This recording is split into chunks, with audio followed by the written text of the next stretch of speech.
Hello trainers and welcome to another video, this time taking a closer look on how to win a very bad lead scenario.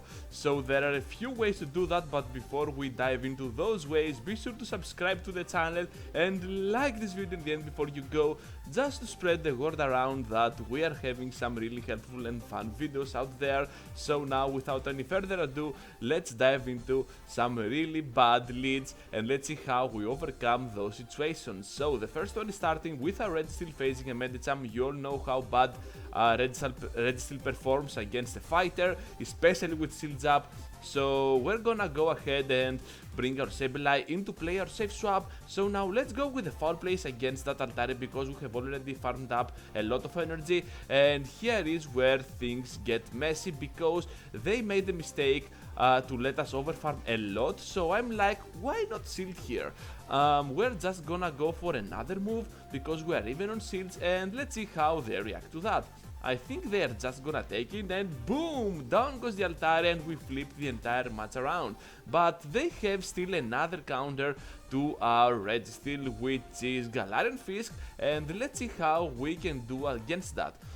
Hopefully they did a move, so at this point they have no energy at all, and we are kinda ahead on energy. So let's go now on the Focus Blast to that Galarian Stun Fisk. This will be the end, so they have to block, and now without shields and our Drift Beam at the back, perhaps we have some chance. So we're gonna bring it to the fight. They have the Medicham, of course, to counter switch in immediately, and guess what, they are part psychic, so a Shadow Ball will just eliminate them, but they have also Ice Punch. We cannot take another one, so we have to be extremely careful on that. Let's go 1, 2, 3 hexes, and at this point we have to fire off because they're getting super close to another Ice Punch. Not gonna risk it again, and down goes the Medicham, so we have to go for another one, and we can, and that's our winning scenario. The winning scenario was for us to win that in-between matchup to avoid that Medicham and have a kinda softer matchup against the Fisk. So yeah, there you have it. We won because we won the in-between matchup. Next one, trainers, and we're facing a Pelipper. They do something smart here because perhaps they do not have a counter to our Sableye, so they will just go for a Weather Ball and then try to go for the swap, which is kinda logical, but they have a Bastidon. They could win anyways, so right here I'm gonna go for some foul plays. I think we have one more to go, and they're just gonna farm it down, which is absolutely not good, and we still need to fire off a move. We cannot farm down at this amount of HP with a Reggie, so we're gonna take that Flamethrower because we kinda know that Red Steel is absolutely useless on this match, so we have to rely on our Pelipper. At this point I have a plan. I'm gonna do some cheap damage to that Pelipper because we already have a bad matchup, but they still need to fire off those Weather Balls because we're kinda tanky and we cannot get farmed down by winning attacks, for example. So we're gonna take the move here, and I'm pretty fine with that because I think that we can switch out right now to Pelipper, and yeah, we have to block this one because this might be a Hurricane and a nuke down is not acceptable, but it is a bait and things could not get any more worse because they have a Galarian Fisk with a shield up. But guess what, trainers, we have the energy advantage. So having the energy advantage, relying on your last Pokemon, hiding your last Pokemon is always the key, sometimes the key to win a bad lead scenario. And we sacrificed that Red Steel, and do not forget that we sacrificed it HP wise, but it's not dead yet. It has about 10 HP left, so we can take advantage of that, and that's another factor for you to take notice, to note down, because we can absorb a move right here. We knew that they had some energy left on their Pelipper. They were always over farming and then spamming those Weather Balls, and right now, because we absorbed that move, we are able to finish off with a couple of wing attacks, and yeah, that was our flip scenario matchup, and we won in the end. So another bad lead, this time against a Fisk, and they decide to stay in, which is kinda weird for me, but it's also cool because look at that, we're gonna get hit by a move that is good for them. We're gonna lose this way the in-between matchup, but at what cost? Let's see, they decide to bring now that Tropius, so we're gonna go for double foul play because they try to farm us down, and it's okay. So we're gonna go with that foul play. Down goes, almost down goes the Tropius. Oh my goodness, it survived. And we're gonna take the leaf blade at this point because I know that we can go in with my Pelipper, and guess what, trainers, we're gonna farm one wing attack. And why, you wonder, why is that something I should have fun on with? Look at that, we're gonna go now with the mirror matchup, and we're having one more wing attack ahead. We're one more wing attack ahead of energy, so we're just gonna block this one as well since they blocked. And right here we're gonna go for another weather ball. I know that this is gonna be their weather ball because we just reached that hurricane and we are ahead one wing attack. And on the mirror match, if you have only one fast move ahead your opponent, you're gonna be in a very good spot. And we managed to absorb another move with a Registeel. Look at that, how clutch that was. So absorbing moves, maintaining shields, using your energy wise on your Pokemon is always the key to give you some chances to win a very bad lead scenario. So we have to block here because that's a CMP on the Focus Blast, and guess what, trainers, it is coming. Let's go.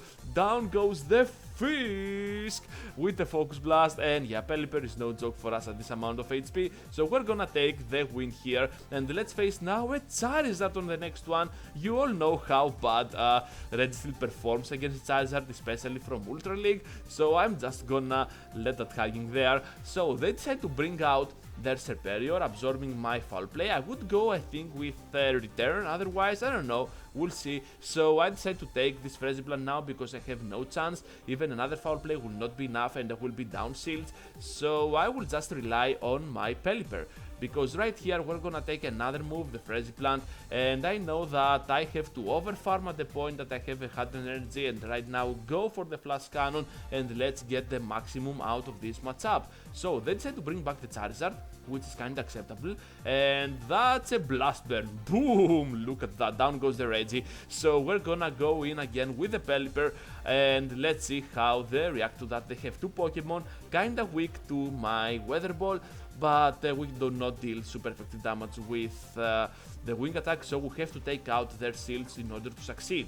However, they decide to go for a Rock Slide. We managed to take it, and right now we're gonna go with a Weather Ball spam. They have to block, we have to block as well, and you can see, trainers, that winning the in-between matchup, excuse me for that, is not always the key.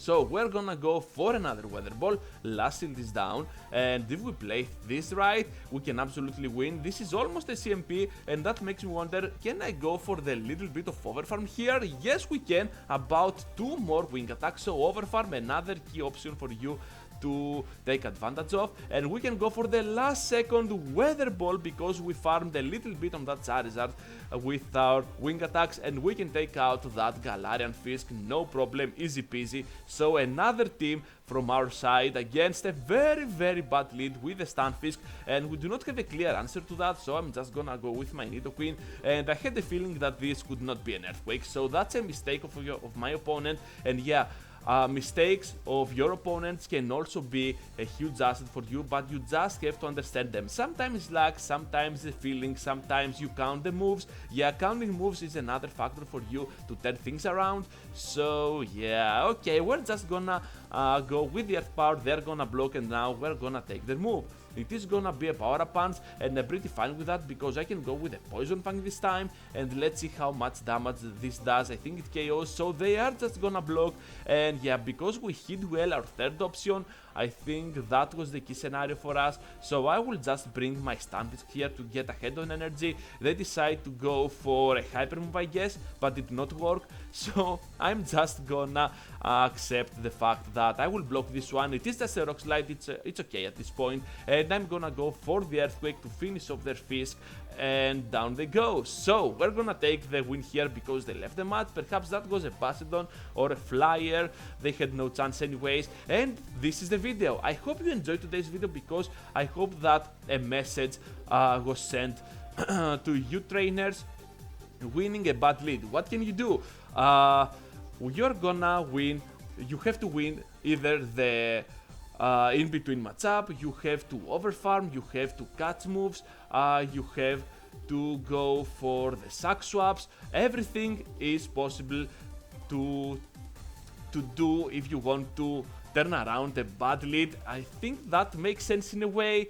You just have to be really consistent, and sometimes it really takes time to master those skills. So if you can do that, you can absolutely turn around almost any bad lead scenario, because sometimes you are doomed to lose. Example, you are facing with your Altaria a Frostlass, and they have at the back, I don't know what, you have Triple Flyer with Altaria, Skarmory, Tropius, and they have Frostlass, Bastiodon, Stunfisk. What can you do there? You can't do anything.